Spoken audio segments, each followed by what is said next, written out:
Bismillahirrahmanirrahim. Assalamualaikum warahmatullahi wabarakatuh. Alhamdulillahirrahmanirrahim. Wassalatu wassalamu ala mursalin wa ala alihi wa sahbihi ajma'in. Amma ba'd. Tuan-tuan, nama iman, tuan-tuan yang muliakan di luar sana, adik kakak, para pelajar, saudara Islam yang saya hormati. Sebenarnya ada 12 golongan untuk mendapat doa daripada doa malaikat. Untuk mendapat doa malaikat ini adalah sesuatu yang nampaknya bersukar, tetapi sebenarnya ada aktiviti-aktiviti kita yang boleh kita lakukan untuk mendapat doa malaikat, iaitu makhluk yang begitu suci dan mulia. Mari kita sama kongsi kepada saudara-saudara, tuan-tuan puan adik kakak semua, tuan-tuan beriman, siapakah, golongan manakah yang boleh diambil kira dan malaikat akan mendoakan kepada kita. Golongan yang pertama, iaitu tidur dalam keadaan berwuduk. Jadi adik kakak, tuan-tuan, perempuan, sahabat-sahabat beriman di luar sana boleh tidur dalam keadaan berwuduk. Jadi sepanjang kita tidur berwuduk itu, kita didoakan oleh malaikat yang berada di sisi kita, dan kita tidur. Tapi kalau kita tidur dalam keadaan berwuduk, kita mendapat doa daripada malaikat. Yang kedua, menunggu waktu semayang, iaitu waktu solat. Contohnya antara maghrib dan isyak. Kalau kita masih berwuduk, ketika itu sepanjang kita menunggu waktu itu, pada maghrib ke isyak, kita mudah, iaitu akan mendapat doa daripada para malaikat. Kan mudah? Yang kedua, cara kedua untuk mendapat doa daripada malaikat ialah orang yang berada di saf hadapan. Maknanya kalau kita sembahyang berjemaah, kena berada di saf yang pertama, saf yang hadapan sekali, sebaris dengan Tuan Bilal, sebaris dengan Tuan Khatib dan Tuan Imam dua. Kita berada di situ, sepanjang kita berada di saf pertama, kita didoakan oleh malaikat. Golongan yang keempat ialah kita kena sebut amin dengan nada yang tepat. Habis saja imam membaca waladdallin amin. Jadi di situ bacaan amin itu dengan semangatnya kita, insya-Allah ketika itu malaikat akan mendoakan kita. Kan mudah?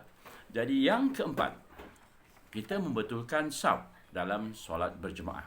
Kita betulkan saf, senang aja, luruskan saf kita sama-sama lurus. Walaupun kita jarak dalam PKP ini, kita jarak tapi lurus, saf yang teratur. Jadi ketika itu juga kita mendapat doa daripada malaikat.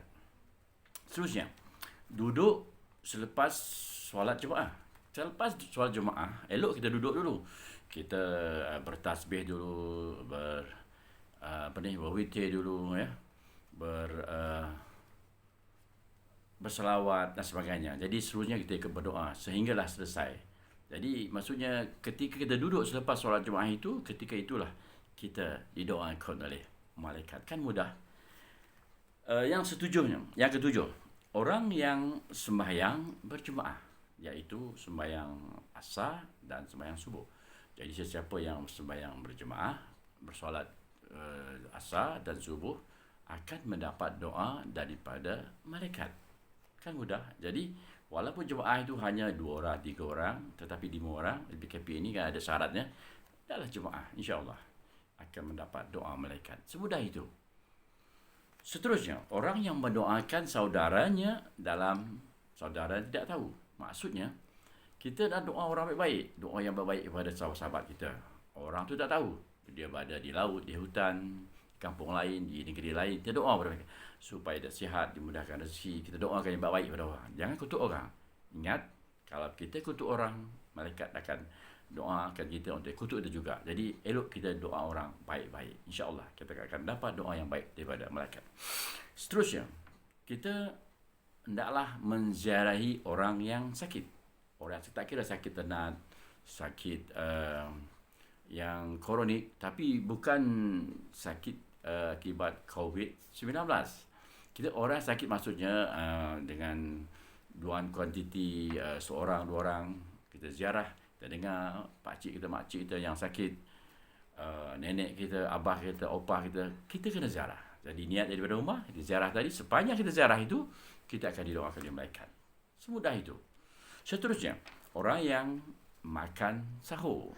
Orang sedang makan sahur. Ketika berpuasa, puasa Hamis, puasa Isnin, Hamis, kemudian puasa 13, 14, 15 ataupun puasa Arafah, apa puasa sunat sekalipun, semasa bersahur, terus pada ketika bersahur itu kita akan didoakan. Kalau setengah jam kita bersahur berdoa, setengah itu malaikat akan turut sama berdoa kepada kita. Semudah itu. Jadi tidak rugi kalau kita cuba. Seterusnya, orang yang mengajarkan kebaikan. Seseorang yang mengajar kebaikan yang bagus. Contohnya memberitahu tentang keadaan jalan raya, keadaan penggunaan mikrofon di masjid di surau, betulkan keadaan yang bagus. Kebaikan seperti jangan berlumba haram. Apa je kebaikan? Jangan membuang sampah. Rata-rata musnahkan tempat menakung air. Semua itu adalah akan mendapat doa daripada malaikat. Suatu kebaikan. Seterusnya, yang terakhir, orang yang ke-12 ialah orang yang berinfak, orang yang bersedekah. Jadi tuan dan puan, jangan takut bersedekah, berinfak. Kerana setiap kali kita sedekah itu akan digandakan oleh Allah SWT. Malahan, rezeki kita akan digandakan. Malahan, kita juga akan mendapat doa daripada para malaikat. Jadi, fikir-fikirkan, semoga bermanfaat. Selamat beramal. Assalamualaikum warahmatullahi wabarakatuh. Jumpa lagi insya-Allah.